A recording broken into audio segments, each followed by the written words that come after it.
My new ward had just fallen on her ass through a half-rotten wall because she wasn't used to her war form. That was in large part due to a knee-jerk reaction to the discomfort of the transformation. But there's a lot more to it than that. Her center of balance was completely different from what she was used to. Aside from the obvious change in her bulk, this form was capable of running on 4 paws, which meant the proportions of her entire leg, from hip to toes, were nowhere near anything she'd ever known. It didn't take her long. Within a few seconds, it was like she was a natural. We all are. That's the funny thing. It's all instinctual. Your body already knows how to move. The trick is letting it happen. To allow instinct to take over. It's a little something called primal urge. Us Hamids have a hard time letting go of control, but once we master our urges, become one with them, shapeshifting becomes second nature. As she was finally standing proudly next to me, a twitch in her ears served as a hard reminder that I was paying too much attention to her and not enough to our environment. But Jane, she was bombarded by new sensations. She couldn't help but try and make sense of it all. To clear misconception out of the way, it isn't that the senses are stronger or better. Not in Krynos anyway. That's truly the wolf form's specialty. No, what you gain in Krynos that you didn't have before are options, not performance. You don't suddenly start hearing further away or being able to snipe without a scope or any of that superhero nonsense. But you can start using scent in a meaningful way. You could never track someone by scent in Hamid or Glabro, but that becomes possible while in Krynos and beyond. Another, oft forgotten but major difference is the ability to move one's ears. Again, your hearing isn't better. You won't hear from further afar, but you will be able to focus on a particular sound and pinpoint its origin, which is exactly what she was trying to do.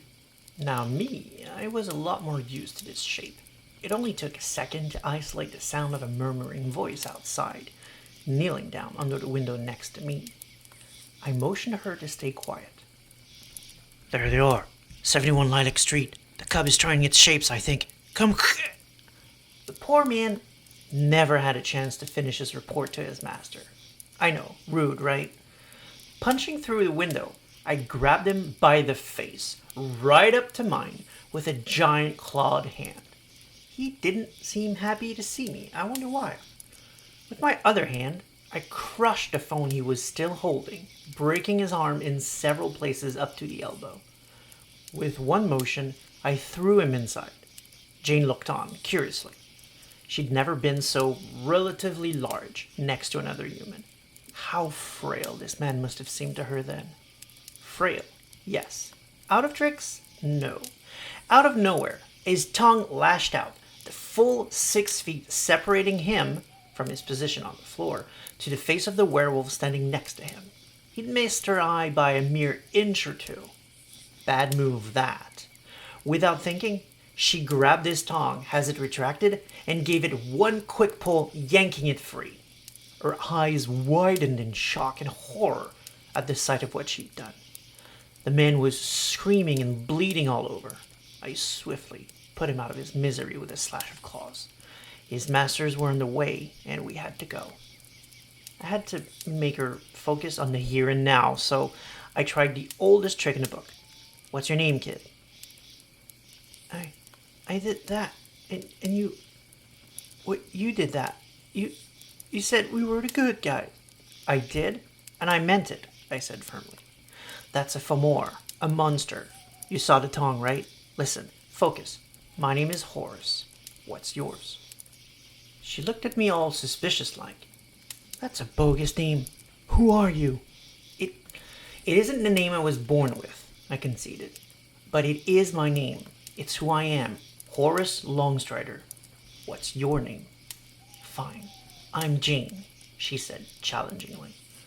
You don't get my last name until we work a few things out.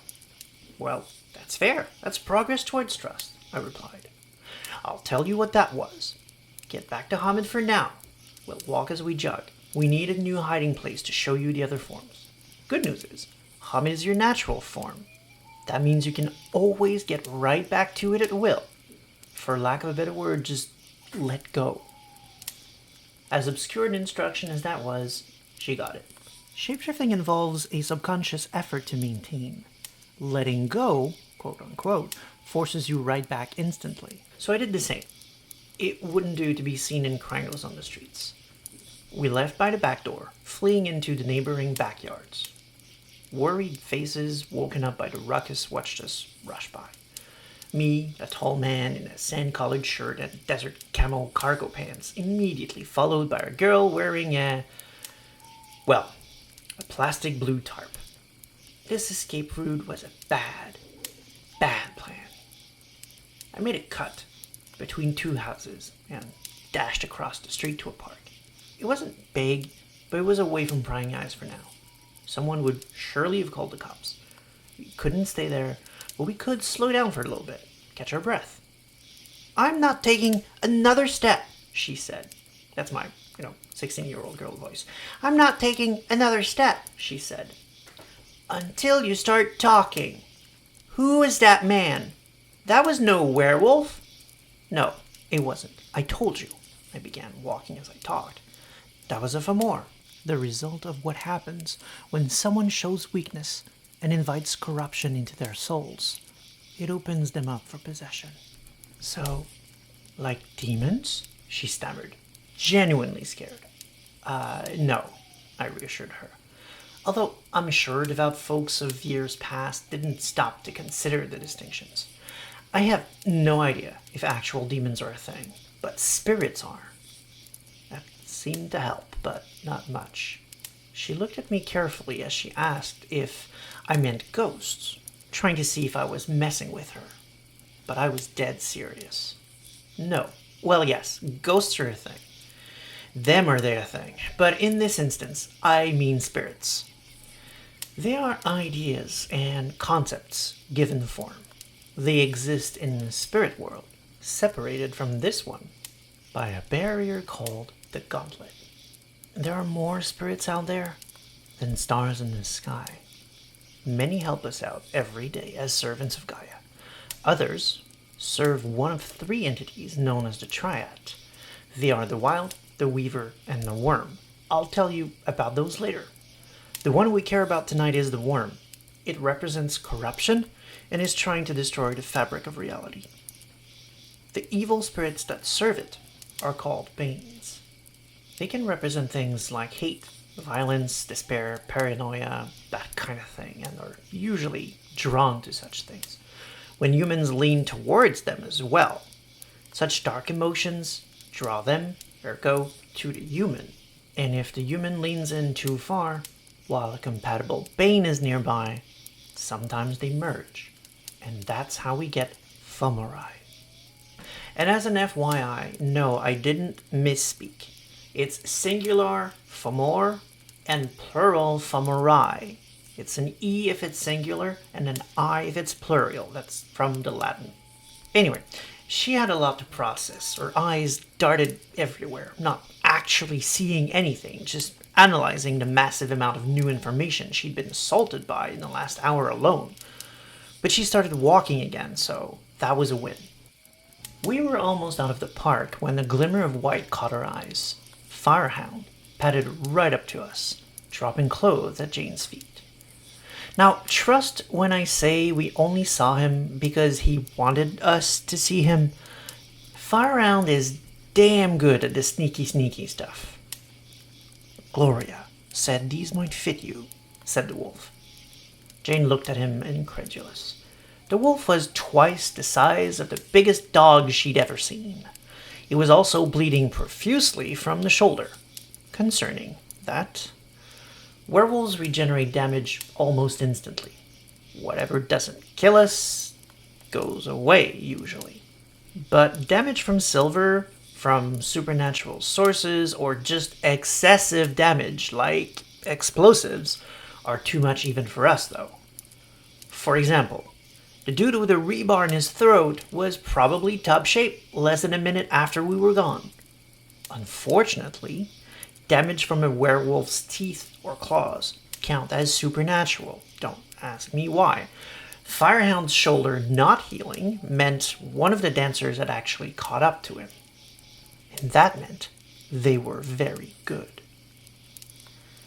"How are things out there?" I asked him while Jane was getting dressed behind a tree. "Gloria is holding on," he answered.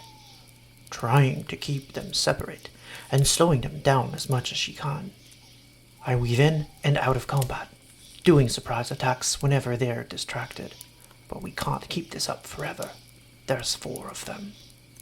Christ. 4 black spiral dancers on our turf. Releasing Fomori in the town? They must be planning something. We have to find out what. "No, we don't," replied the wolf. "Tonight we live. Tomorrow we plan. Get the girl running and leave." I'm sorry for the weird accent. I have no idea how Firehound would actually sound if he spoke English. Like, obviously he was speaking to Garou tongue at the time. He's born a wolf, so, he doesn't actually speak. I'm just trying something here. Anyway, back to the story. "Roger that, Fluffbuff," I called after him as he left. He absolutely hated that name, but he had a lot more to worry about, so I thought I could get away with it. And I did. I turned back to Jane, who was walking back to me in Krynos form, still wearing a plastic tarp, stylishly around her waist like a sort of half-gi. She held the clothes in her hand. It took me a second to realize why she hadn't actually put them on. She didn't see the point if they would only tear off again when she shifts, which was the whole point of what we were doing, and she still needed to reach the lupus form. "How come you get to keep your clothes and mine tear off?" she asked. Sure was a valid question. Good catch. Yes, my clothes shift with me. It's an easy fix, but it takes several minutes. Give me the clothes. I'll keep them in my satchel and will attune them to you when you get to safety. For now, I'm happy to see you manage to get back in Krynos on your own. Now we have to rush the other 2 and make a dash for it. She gestured me to wait. I've seen this in my dreams, she intoned. Not this moment, but the next form. I've been in that form in my sleep. That's possible, I replied. Sometimes spirits try to communicate with us before we're ready. They do that to those who have an affinity with the matters of the spirit world. If that's true, I have someone to present to you later. But for now, go ahead and try. I stared as she just dropped on all fours.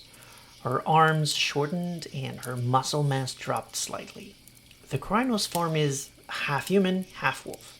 As she tilted forward another notch towards the full wolf form, no humanoid traits remained. She was Hispo, the dire wolf form. The one I like to call the BFW, the big fucking wolf. Hispo is to the wolf form what Glabro is to Hamid, I explained. More or less the same, but much bigger, meaner. They are both remnants of our past. Just like Glabro retains traits of prehistoric men, the Hispo is in essence the prehistoric wolf, a beast of nightmare for those with the distinct bad luck of being hunted down by one. That got her curious. Was there a time when we only had 3 forms? Glabro, Krynos, and Hispo? I don't know, I admitted. It's likely. We existed long before mankind looked the way they do now, and we're a very old race, not the first of the changers, and there was a time when we didn't have a human side at all. Our mother, Gaia, had us mate with early human, bond with them, so that we would grow to love them and care for them, fight for them. Before that, we didn't have a Hamid or Glabro form. I imagine the Krynos must have been very different too, so yeah. I suppose it makes sense that the form we have access to changed along with humanity and wolfkind when they themselves did. Amaze, she said, fascinated.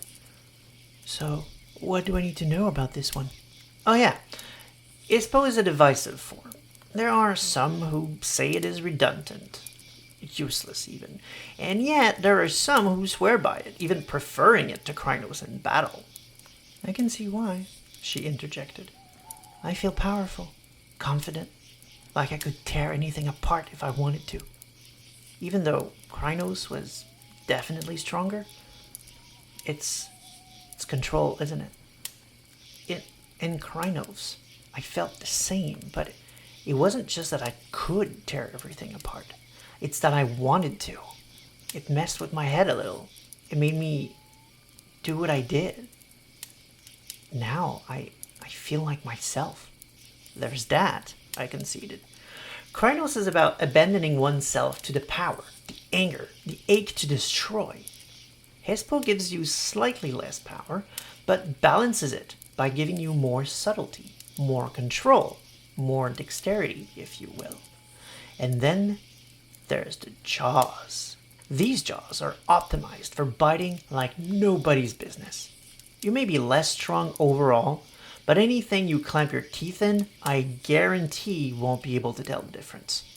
It's a reinforced steel trap in there. She humored me by snapping her teeth in the air ferociously. It was cute. She felt it though. She felt the power. I stopped her short of biting a huge chunk off of a tree just to see if she could. She definitely could, but that would make locals ask questions I didn't want them to. You'll notice too that your senses are much the same as Krynos, with one huge difference. It's hard to know this here because there's mostly greenery in the park, but take my word for it, there are now a ton of colors you can't see anymore. Wolves just don't have a wide range in that respect, and you're mostly a wolf now. I paused for dramatic effect. Which takes us to Lupus. You got this, girl. You got this, Jane. Yeah, I do. Now remember, hunting, running on all fours, chasing a scent, some sort of rabbit. I did that in my dreams. When I was a kid, before I shut them out. Her eyes darted off into memories. For a second, she was reliving those evanescent moments. It was enough, as I said. Shapeshifting is a half delusion, making yourself believe you are the form you want to take. She lost a lot of bulk, becoming much smaller and leaner, otherwise retaining much of the same features. Lupus! I yelled in victory, joining her in the same form. Freedom itself! I didn't say more. I didn't need to. She darted off, rejoicing in the pure ecstasy of being alive. No other form so much embodies everything worth fighting for. All your senses, they're cranked up to 12. It's easy to revel in any one of them. You get to hear things no humans ever could. You see your prey frolicking before they've ever had a whiff of your presence. And the smells, oh my god, the smells. Every little plant, every blade of grass, every tree, all distinct. Now, cubs, you may not have done this yet. So here's a pro tip. Figure out your favorite sensation. Whether that's fresh bread out of the oven, warm fabric just out of the dryer, cracking open a new book, whatever. Just experience it again in Lupus. And if you thought you loved it before, I swear you are not ready for this. If you didn't see the simple beauty of being a wolf before, you will then. And that too is what it means to be a werewolf. Too many of us lose ourselves in a rage, but never forget, if you remember nothing else from my story today, never forget that this simple, primal beauty too is our mother's gift. We should never fight because we're angry. Anger is the tool, not the reason. Hate is the worm's weapon. Beauty, life, love, balance. That's why we fight. That's what we protect. Without another word, I dashed through the bushes, out into the streets, towards our home, without hesitation. Jane fell into strides behind me.